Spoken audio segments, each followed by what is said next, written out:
Hello boys and girls, I thought I'd do story time. Haven't read you a story in a little while, and I thought I would read this one because I've never read this story before, so I thought we could read it together for the first time.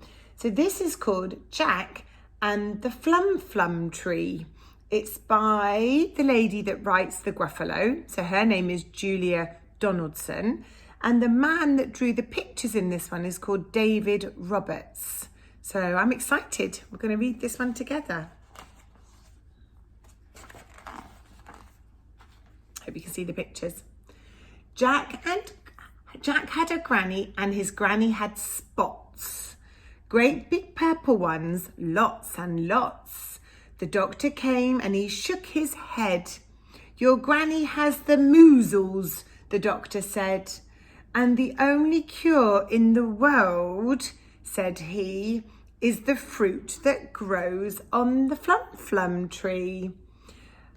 And the only place that the Flumflum grows is the faraway isle of Blower Your Nose. That sounds like a funny place to go. Ooh, look at all her spots. Can you see? That's funny. So Jack built a boat and Jack found a crew, red-cheeked Rose and stubble-cheeked Stew. And he said to Stew and he said to Rose, we're off to the Isle of Blower Your Nose. They looked like they were excited to go.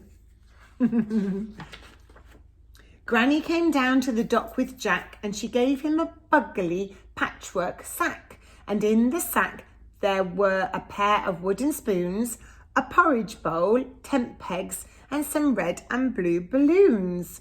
Granny's old skipping rope, a pack of chewing gum, 3 spotty hankies and a tom-tom drum. And Jack said, Granny, what is the use of those? Aha, said Granny as she tapped her nose. Then off sailed Jack with Stew and Rose for the faraway isle of Blower Your Nose.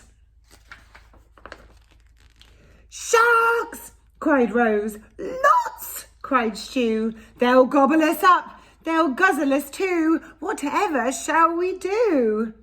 Don't get your knickers in a twist, said Jack. Let's have a look in the patchwork sack. Red balloons, blue balloons, they should do the trick. Puff, puff, blow 'em up, let 'em go quick. Then the sharks went nip and the sharks went nash, chasing those balloons with a bang, pop, splash.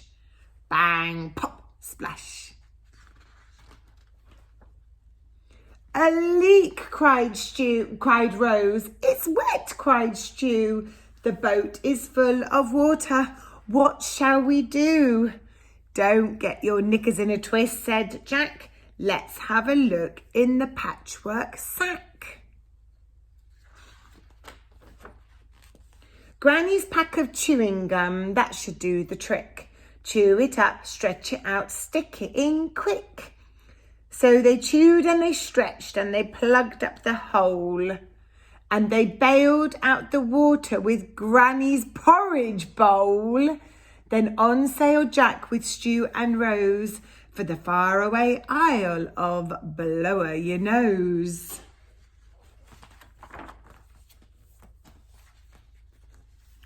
Whoops, cried Rose. Help, cried Stew. I can't swim for toffee. Whatever shall I do? Don't get your knickers in a twist, said Jack. Let's have a look in the patchwork sack. Granny's old skipping rope, that should do the trick. Hold tight, throw it out, grab the handle quick. So they heaved and they hauled and they pulled Stew in. Good old Granny, she saved my skin. Then on sailed Jack with Stew and Rose till they came to the Isle of Blower Your Nose. And there on a hill for all to see stood the bright green feathery Flumflum tree. I think it's this one. It's tall, said Rose. It's smooth, cried Stew. It's not got any branches. Whatever shall we do? Don't get your knickers in a twist, said Jack. Let's have a look in the patchwork sack. Granny's bag of tent pegs, they should do the trick. Bang, bang, knock 'em in, climb the tree quick. Then up went Rose as nimble as can be, and she brought down the fruit of the Flumflum tree. Then Jack and Stu and Rose had a doze on the soft sandy beach of Blow-a-Your-Nose. A thief, cried Rose. A monkey, yelled Stu. He's got our precious Flumflum. Whatever shall we do? Don't get your knickers in a twist, said Jack. Let's have a look in the patchwork sack. Granny Spoons and Tom Tom, they should do the trick. Pick 'em up, thump, thump, sing a song, quick. The monkey crept closer. He listened to the tunes. He put down the Flumflum and he grabbed the wooden spoons. Then back sailed Jack with Stu and Rose, all the way home from Blow-a-Your-Nose.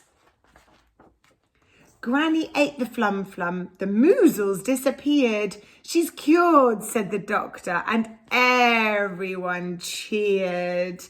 And Jack said, thank you for the pair of wooden spoons, the porridge bowl, the skipping rope, the red and blue balloons. Thank you for the tent pegs and pack of chewing gum. And thank you, Granny, for the tom-tom drum.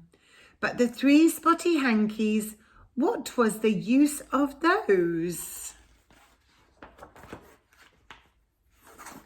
The hankies, silly, were to blow your nose.